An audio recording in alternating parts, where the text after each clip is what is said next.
Hello and a wonderful afternoon. Good afternoon here back on stage. Thank you so much for being with us for this afternoon session. It's really a great pleasure. I hope that you had a nice lunch break. We really appreciate, however, that you also found your way back here to the east wing of the Rhein-Energie Stadium, as we do have a quite important topic to discuss. One of those topics that I think are probably the most underrated, not often talked about topics and factors of success for entrepreneurs in general, for your own self in general. So last year, I don't know if some of you were here in November, we had a session where with two VCs we spoke about the topic of mental health.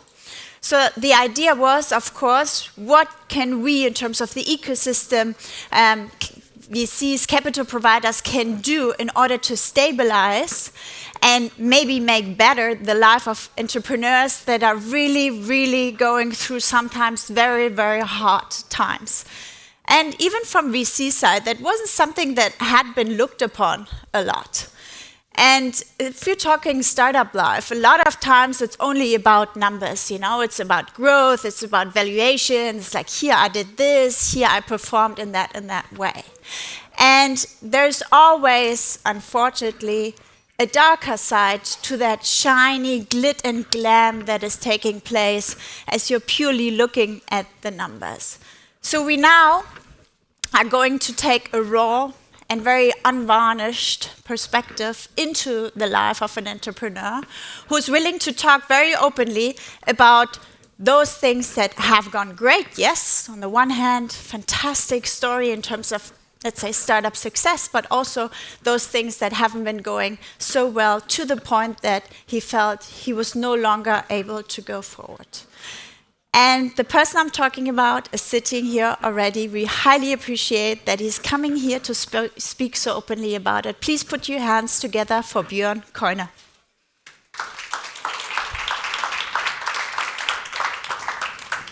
Thank you so much, Björn. And as I said, we very much appreciate your openness. Thank you so much to speak with us about this topic. For the audience, Björn and I discussed beforehand, I'll take about 20 minutes of my time for questions, but we really want to hear your questions as well on this topic of mental health. So please, if you have any questions, just keep them in mind, and then we will turn to you later for the Q&A. I thought about how we're going to start, and probably the most intuitive way would be to start with those dark sides of what happened to you. But I thought it would be actually nice to start on the positive side. What would you say is your mission now? Why are you here? What is the message you want to send out to those entrepreneurs, to ecosystem supporters, to investors in the room? Yeah, thank you, Maike. To answer your question, I would say really my mission now is that entrepreneurship doesn't mean that I have to suffer. That's basically a choice. And there are so many good tools and ways that can help me to regulate, that can help me to stay grounded and calm and centered while I operate in a high-stress environment, because running and building a company is probably one of the most stressful environments we can choose as our career path, right? And then, yes, there's support, there are tools that can really help me to go through that journey while keeping my mental health, while staying grounded, while also maintaining my overall health as a human being. And that's what I had to learn the hard way. And today I'm here on a mission to basically bring these tools to other entrepreneurs that are, let's say, still in their journey of building their company. And maybe some haven't even realized that they're already in that downward spiral, Yeah. but we'll get to that.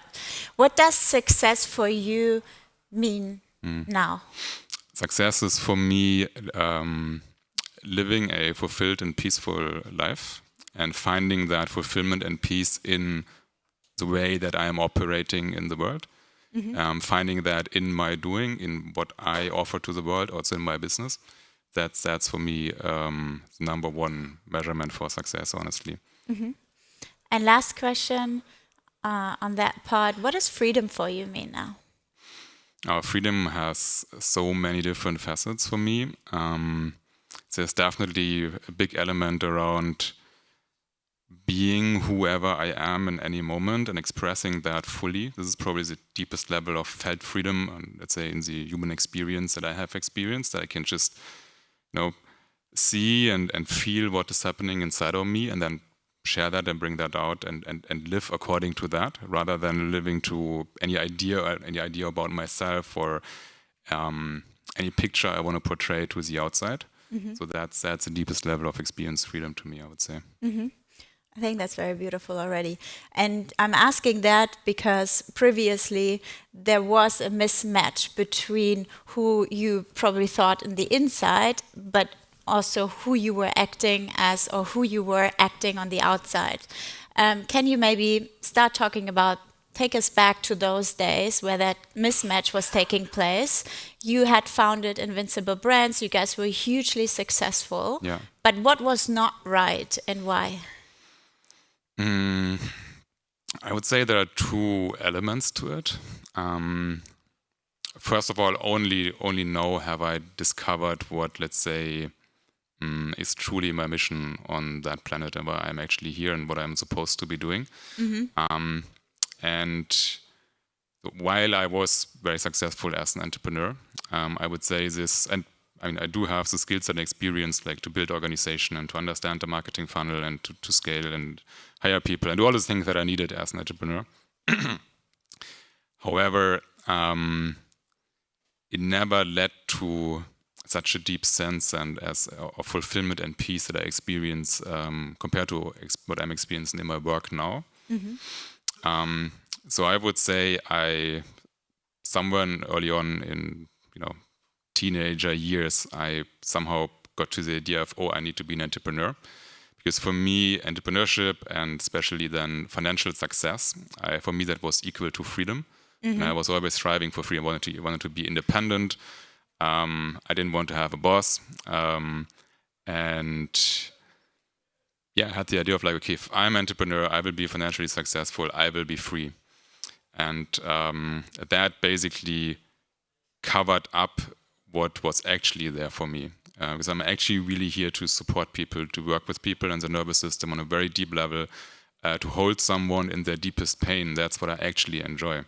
To really meet someone in their depth and be there and support and guide them through difficult situations or like phases they're going through in their life. That's my real gift, so to say. But then there was this idea.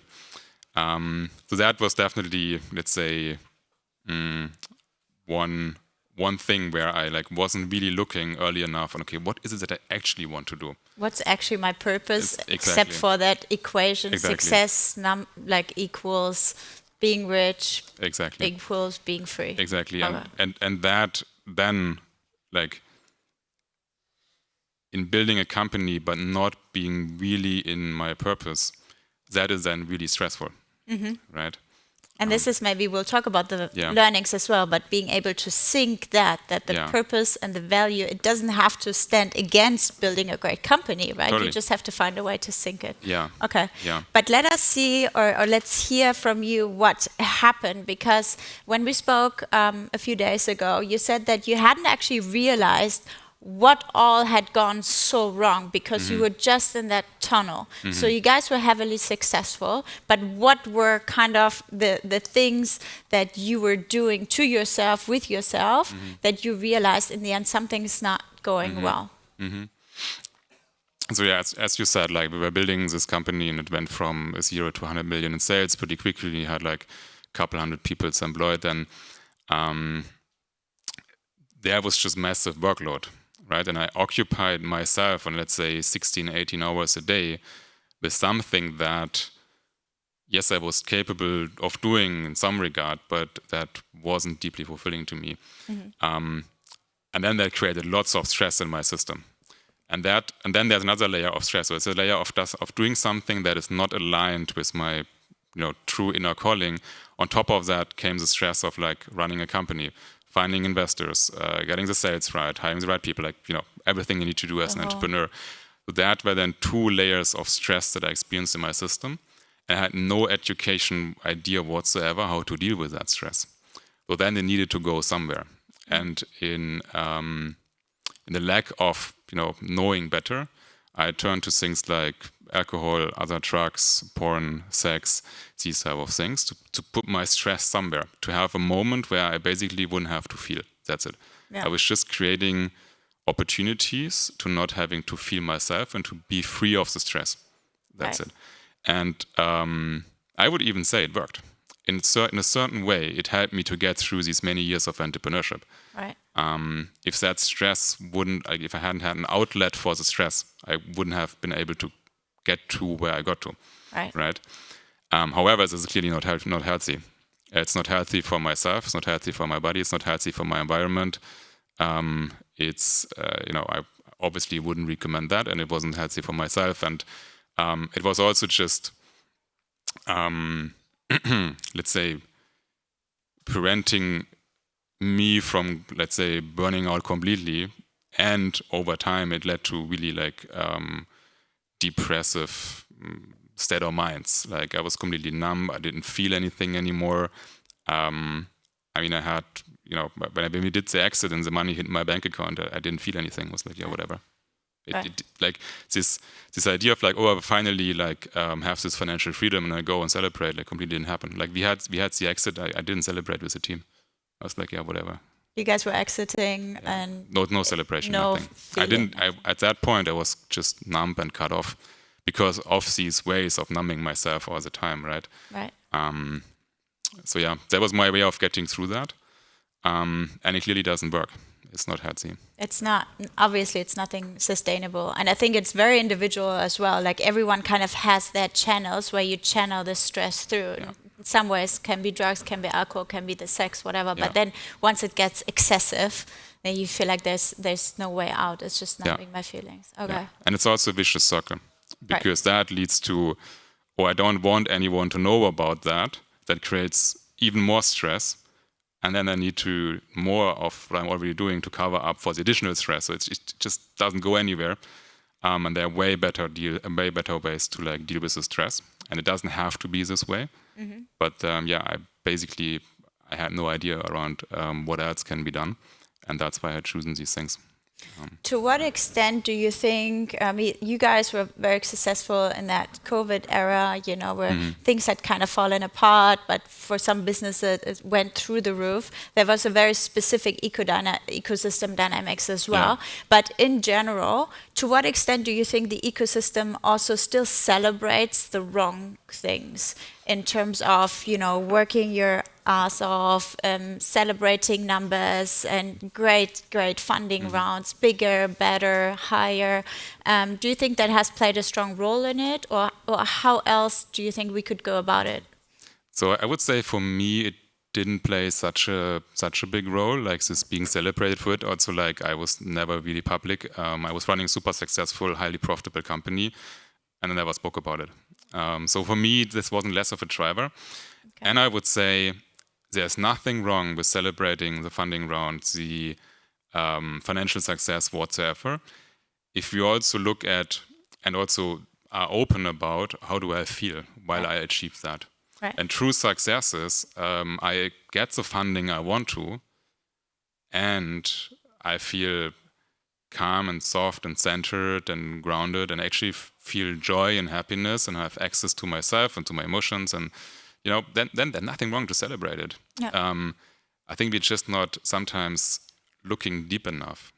We just look at the outside and say, oh, this is a number, and then we run after that, but we don't look how's the person actually doing while they get there.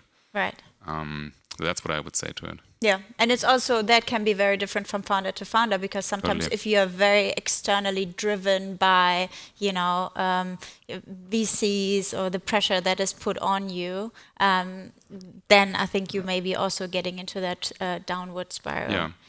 Yeah, I think you're right. Like if I'm, let's say, very clear in my mission, and while I do that, I feel joy and I feel fulfillment and I feel peace, then no matter what happens in the external world, there's less of a risk that, let's say, my mental health will suffer from what I'm doing. Because it's not about the external validation. Exactly, right. exactly. And what helped you get out, and what was the turning point for you? Yeah. What, let's say someone is just maybe really realizing that, he or she is also in that downward spiral already. What would you suggest? What are the early warning signs, and then things to do about it? Yeah. So for me, it was really a point in time where I noticed like I don't feel anything anymore. I'm completely numb. I also don't care anymore. And my relationship to drugs has become, let's say, a little dangerous. So that was a point where I realized, okay, fuck, I need help. And that was basically also the time, like I had started with meditation and other things before, but that was the time I discovered what I'm also providing today through my company with my partner, Sophie, conscious connected breathwork. And that was a total game changer for me, because I got to finally experience myself again, express my emotions. I started feeling again. I suddenly noticed, okay, cool. Like I'm super stressed, but then I can go into the session. I can release the stress. I come out of it. I don't feel numb anymore. I feel at peace. I feel like I'm connected to life again. I feel alive, and I don't need any drugs or whatsoever for it. Right. And even more important, I had so many suppressed emotions, and finally I was in this constant breathwork session. You do it with a facilitator. This like the person is 1.5 to 2 hours with you, holding you, guiding you. And when I made that experience, like someone holding me in the deepest pain I have never expressed somewhere, that was truly, truly healing. And like I went through a 5 days retreat, and after that, never touched any of these things again. Like whenever there's stress, and stress still occurs in my life. Right. No life is stress-free, doesn't exist. However, now I know how to regulate, and I know what supports me. And then basically, I went on a journey and did probably 100 sessions myself and really like worked on some deeper parts of myself. And now I'm actually providing these sessions myself through my company, Honora. And that is deeply meaningful, fulfilling to me. And I would say to anyone who is noticing, let's say, symptoms, just start looking for support and help. And I mean, I at a point where I had my lowest low, I was already doing about 4 years of executive coaching, but I didn't work with my nervous system. So my mind is very like my mind managed to lie to my coach for fucking 4 years. I didn't tell him the truth. What I needed to do is to work with my nervous system, to work with my subconscious, to work with that, which is actually way more powerful than my conscious mind and my thinking. And that's my recommendation: start working with your nervous system. And then conscious connected breathwork is one of the most powerful tools I have discovered. And don't do it alone. Work with someone who's experienced and has the skills and the knowledge to actually support, to hold space, to guide, and make the experience. Like founders, at least that's what it was for me, right? I was carrying so much weight, carrying the weight for my employees, for my co-founders, for my investors, for myself, for my wife, whatever. Going into this space with a facilitator, and suddenly someone is holding the space for me for just it was a complete game changer, that experience. So that would be my recommendation. Yeah, especially when as a founder you tend to be surrounded by people, and then you feel very alone though, very, very alone, with a lot of kilos on your shoulders. So that just lifting, I guess, of some of the weight. And it's interesting if you think about it, because man, we're speaking about tools and instruments and how to do business all the time, right? Yeah. But then, here's this person that has to make this business a success, and you don't get the tools and the instruments to cope with all that is happening around you. Yeah. What kind of support mechanism do you think should be in place? So actually both Balderton and Ananda, I think Bernd is here as well, they spoke about that VCs are now starting to kind of, wrap their head around this as well, obviously for economic reasons. It's not they're doing this, as a benefits concert. There's obvious reasons for this, but I think it's good. It's a start, right? You start speaking about the topic of mental health of founders. Yeah. What else would have helped you maybe, or what else do you think needs to be done? Is that just that we need to start having this conversation more often, or is there other ways? having this conversation, but then also actively, and that's what I do in, I mean, I'm not really actively investing anymore, but because now I'm really just focused on providing the breathwork experience. However, I have some investments, and there, when I work especially with younger founders, I encourage them to create space to work with the nervous system, to create space for coaching, to create space for meditation. And I think that's something that investors, especially investors, can start to do, because as a founder, I had this misconception, maybe it was a misconception, I don't even know, right? Okay, in order to be respected and liked by my investors, I have to show up, 24/7, always be working, and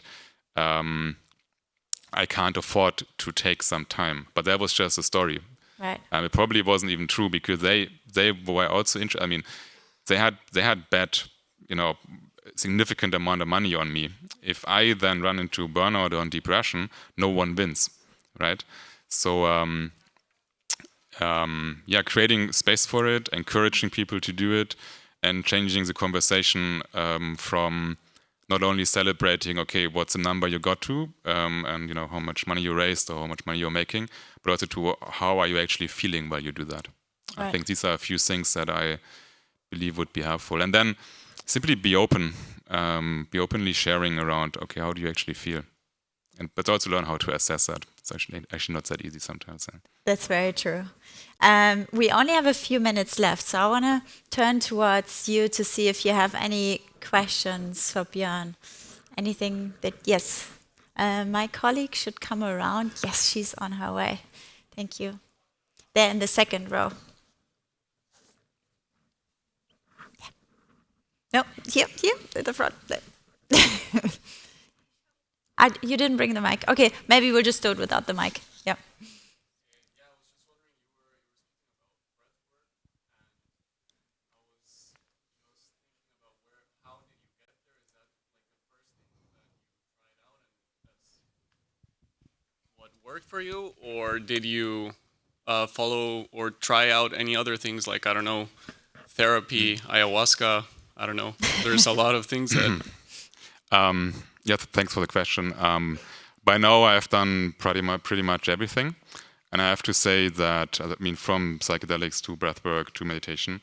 And as of today, my two main tools are meditation and breathwork.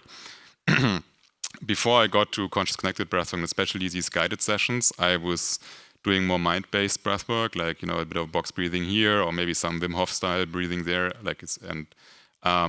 just by myself. And that was nice, but it wasn't a game changer.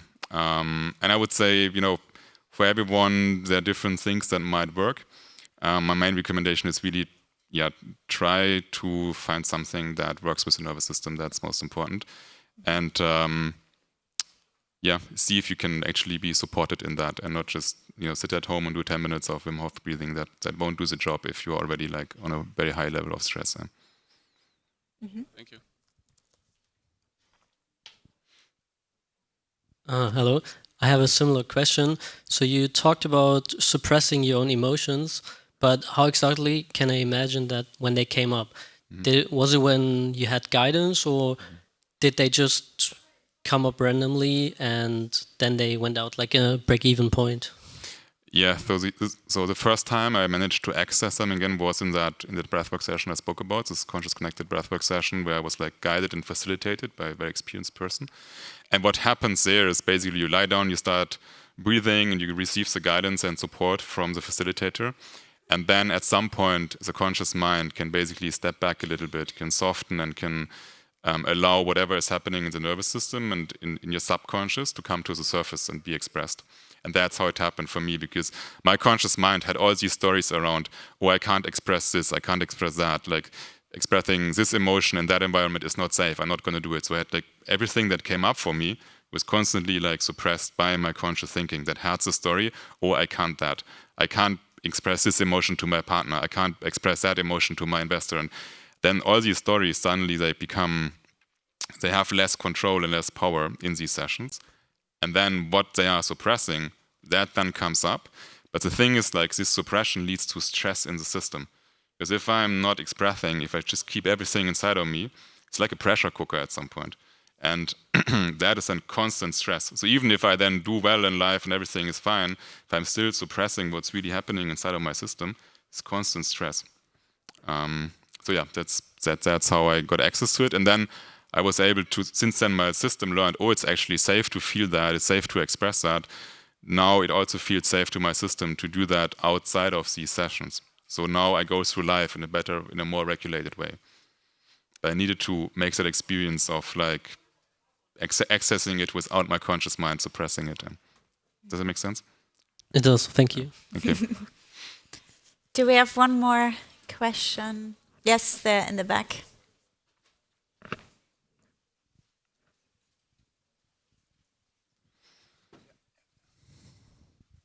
Hi Björn. Hey. Thanks for your great insight. One question: did you try the Bible?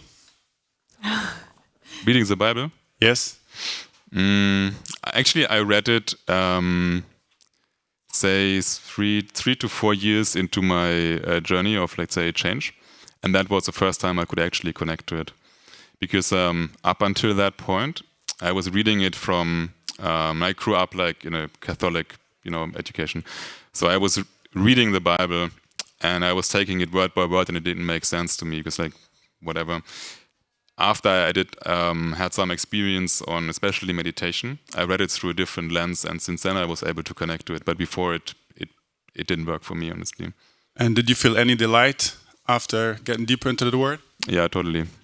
And it does make a difference. But I needed to have the capacity to read it in a different way, if that makes sense. Cool. Thanks. Interesting. Thank you so much. One last question, maybe, if we have. Let's hear it. No, I think we're good. Thank you so much. Again, welcome. we do appreciate your openness, your availability to share that. I think we hopefully will continue to discuss that topic on stage and off stage. Please make sure that you're all okay, that you all have your channels to kind of find a stress release, be it running, be it meditation, whatever. I think this is super important, but thanks for opening up to us like that. Sure. Yeah, thank you. If anyone wants to have like conversation around that, you can find me at the very end of the fair. I think we have booth 34 or something like that. I love to speak about these topics, and also my partner Sophie is here with me, running our company together, both very experienced in that field, and yeah, would just love to hear a few stories. If anyone wants to share, wants to receive support, we are here. Perfect. Thank you so much. Thank you. Big applause to you. Thank you.